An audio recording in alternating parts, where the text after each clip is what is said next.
kalasan, kinsa may akong kahadlukan. Ang Ginoo mao ang dalampan sa akong kinabuhi.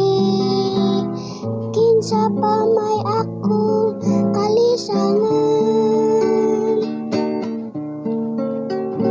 Ang Ginoo mao ang akong kahayag, ang akong kaluwasan. Usa ka butang akong gipangayo sa Ginoo. Kini ang akong gipangita, ang pagpuyo diha sa balay sa Ginoo.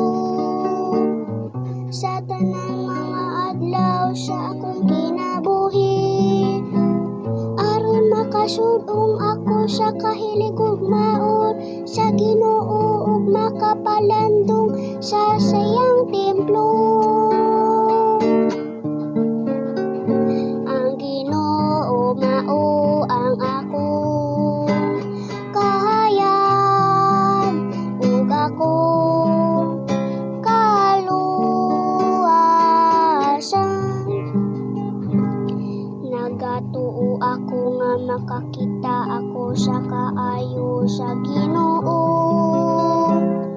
Diha sa yuta sa mga buhi, paabuta ang Ginoo uban sa kalisugi. Pamalig-on sa kasing-kasing ug paabuta ang Ginoo.